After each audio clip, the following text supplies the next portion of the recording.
Good morning. I'm not sure I'm going to finish this today, and I know I missed last week, so I'm going to probably do a multi-part here, but I'm going to start now. Not one stone here will be left on another.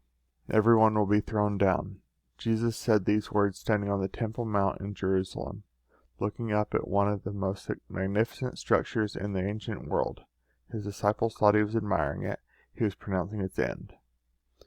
What we're going to look at today isn't just an interesting piece of ancient history. We're going to trace a thread that runs from Moses to Daniel to Micah to Jesus across more than 500 years, and show that every detail of one of history's most catastrophic events was announced in advance.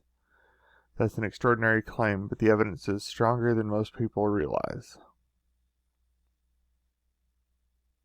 I'll have to expand this slide a little bit. Get everything. Oh, I can't. Okay. We're going to drag it down then.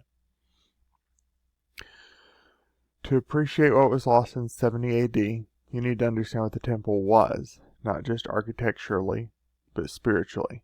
The first temple, built by Solomon, was destroyed by Babylon in 586 BC. The second temple was completed under Zerubbabel around 515 BC, a humbler structure that made the old men weep because they remembered Solomon's glory. But then came Herod. Around 20 BC, Herod the Great, a political genius and obsessive builder, launched an almost incomprehensible renovation project. He doubled the size of the Temple Mount himself,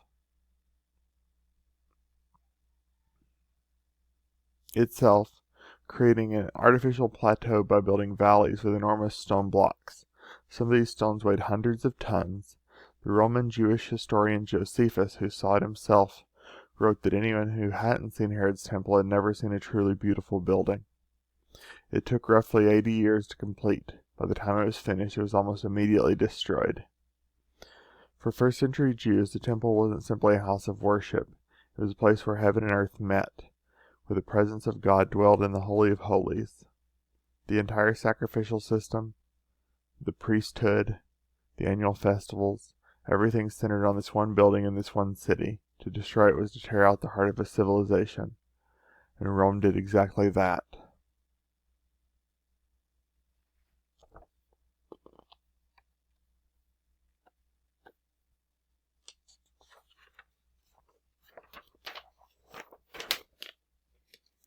What makes the Olivet Discourse so remarkable in this context is the context in which Jesus spoke it. His disciples had just pointed out the temple buildings to him with pride and with wonder. These were men who hadn't grown up being told this was the eternal dwelling of God, who had grown up being told this was the eternal dwelling of God. Jesus' response wasn't, "Yes, it's beautiful." He said, "Not one stone will be left on another." You see Matthew 24, 1-2. And yet Jesus gets specific. In Luke 19, he weeps over Jerusalem and describes siege works. Your enemies will build an embankment against you and encircle you. That's not poetic vagueness. That's the description of the circumvallation wall, exactly what Titus built in 70 AD to starve the city. In Luke 21, he gives a practical warning to his followers. When you see armies surrounding Jerusalem, flee to the mountains. Remarkably, early Christian sources record that the Jerusalem church actually heeded this warning during the Roman siege, fleeing to Pella in the Jordan Valley. They survived.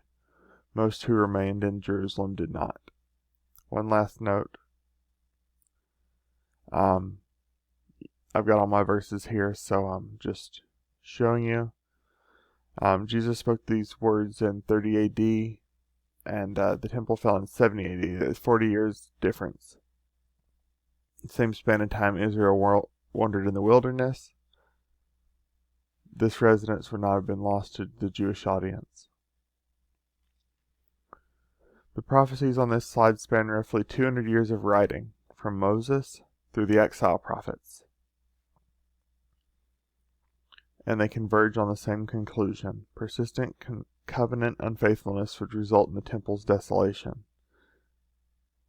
In Micah 3:12, that was said around 700 BC, is particularly striking because of what happened when it was first quoted.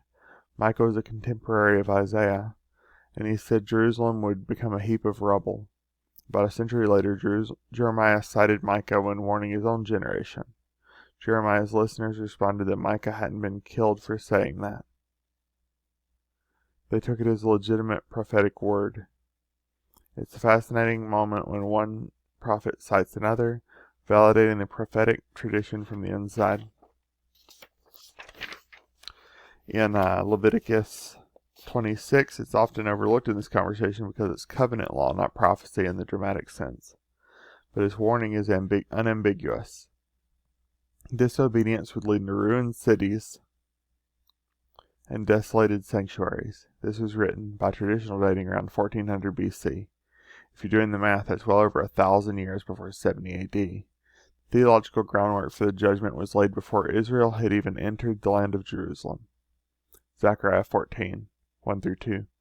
It's complicated. Scholars debate its precise application, but its depiction of nations gathering against Jerusalem describes a siege and conquest that maps onto what Titus accomplished.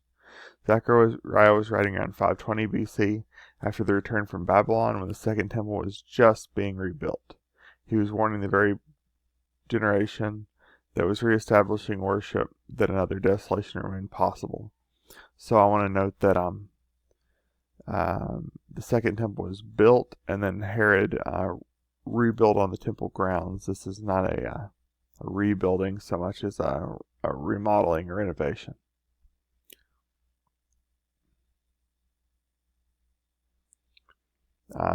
Daniel's 70 weeks. This is probably the most theological dense prophecy in the entire deck. I would recommend the book The Coming Prince, Robert, I can't remember right now, I'm sorry, on timing and how the Daniel 70 weeks prophecy works. It's seems to pinpoint the exact moment of Jesus' arrival in Jerusalem to die on the cross. And it deserves more than a single slide can give it. The core insight is the sequence Daniel establishes. In Daniel 9:26, the Anointed One, the Messiah, is cut off before the sanctuary is destroyed. This means the prophecy requires the Messiah to come first, then die, and then the temple falls. That sequence is not incidental. It's structurally essential to the prophecy. This matters because Daniel wrote this in Babylon around 530 BC, roughly 600 years before Jesus. If you're skeptical and want to date Daniel later, even the latest critical dating places it around 165 BC, still 200 years before the crucifixion. Either way, someone predicted that a messianic figure would be killed before the temple was destroyed, and that's precisely what happened. The phrase, the people of the ruler who will come, has been interpreted many different ways. The historical consensus, including some Jewish commentators who weren't arguing for Christian fulfillment, is that it refers to Rome. Titus was the general. His father Vespasian became emperor. The Roman legions are the people. They destroyed the city and the sanctuary in 70 AD, exactly as foretold. What's also worth noting is the phrase desolations that it decreed. This isn't the language of an accident or political miscalculation. Daniel frames the destruction as a divinely authorized judgment, not a Roman military victory, but a covenantal reckoning. This connects Daniel directly back to Leviticus 26 and forward to Jesus' interpretations of events in the Olivet Discourse. I could go straight through. I've got about 6 more minutes before ScreenPal cuts me off, so I'm gonna do what I can to get through this. I probably won't do it today. Probably have a short video next week. The fulfillment in 70 AD. The timeline on this slide compresses an event that has, for those who lived through it, an unimaginable horror stretched across years. A few things worth noting. The siege began at Passover, the exact moment when hundreds of thousands of pilgrims had flooded into Jerusalem for the festival. They were trapped. Josephus estimates over 1 million people were packed into the city when Titus closed the noose. Whether that number is precise or not, the suffering was catastrophic. Josephus described starvation so severe that people ate leather, shoe soles, grass. He records a woman who killed and ate her own infant, a detail so extreme he clearly struggled to write it, but felt obligated to report it as a witness. The temple's burning in August of 70 AD, by most reckoning the 9th of Av on the Hebrew calendar, I may be mispronouncing Av and what I'm about to say, is observed as a day of mourning by Jews to this day, Tisha B'Av. Remarkably, both the first and second temples were destroyed on the same date on the Hebrew calendar. Whether that's historical coincidence or providence depends on your theology, but the observances continued for nearly 2,000 years. Josephus is an especially important witness there. He was not a Christian. He was a Jewish priest who has fought against Rome, surrendered, and then became a climate historian for the Flavian emperors. He had every reason to minimize the catastrophe or frame it in purely political terms. Instead, his account of the destruction is so devastating that early Christian readers cited him extensively, and he became, somewhat ironically, one of the most important sources for understanding the fulfillment of Jewish prophetic expectation. 2 books came with almost every early colonist to the Americas: a copy of Josephus and a copy of the Bible. This was the probably the Tyndale Bible in most cases, the early colonists.